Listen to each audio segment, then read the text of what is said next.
Ce que vous voyez ici, ce sont des pots, des graines et des fibres de tomates. Chaque année, l'industrie européenne de la tomate génère environ 200 000 tonnes de résidus de ce genre.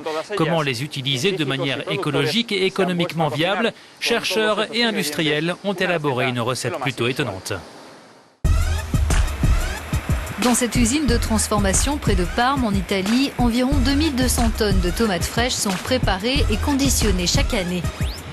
4% de la matière première finit en résidus qui sont partiellement récupérés pour la production de biogaz. Mais les responsables de cette unité ne veulent pas en rester là. En fait, on est actuellement en train d'étudier avec des spécialistes comment nous servir différemment de ces déchets. Donc on mène ce projet de recherche pour voir s'il est possible de les utiliser dans l'emballage de produits alimentaires.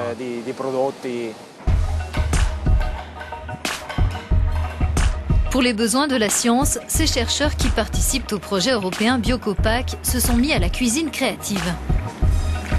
Leur objectif, extraire la cutine, un polymère naturel présent dans la peau des tomates. Cette cutine pourrait remplacer des substances chimiques que l'on trouve actuellement dans les vernis à l'intérieur des boîtes de conserve pour isoler les aliments. Ce procédé est tout aussi efficace, affirme l'équipe. Notre but, c'est d'être capable de produire un vernis qui ait les mêmes caractéristiques technologiques, hygiéniques et sanitaires que les vernis standards existants.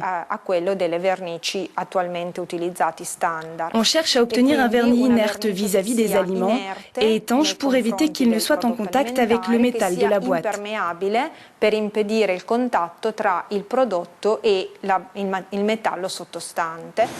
La cutine naturelle est mélangée avec d'autres substances entrant habituellement dans la composition des vernis afin d'obtenir un nouveau produit appelé Biolac.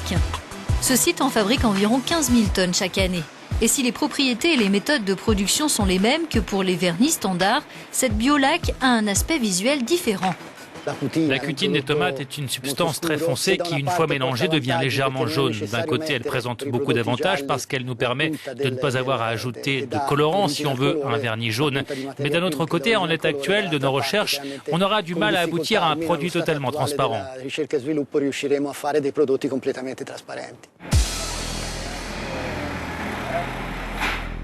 Voyons à présent où et comment cette Biolac est utilisée. 120 millions de boîtes de conserve sortent chaque année de cette usine près de Thessalonique en Grèce. La nouvelle Biolac a été testée ici en conditions réelles de production. Les responsables du site assurent que les consommateurs sont prêts à dépenser plus pour des emballages plus respectueux de l'environnement, à condition que le surcoût soit raisonnable. On ne sait pas si le coût sera plus élevé et si oui, de combien, mais je suis sûr que lorsqu'on aura atteint une production de niveau industriel, les coûts seront réduits de manière significative et je pense qu'au final, ils seront du même ordre que ceux de toutes les autres lacs existantes.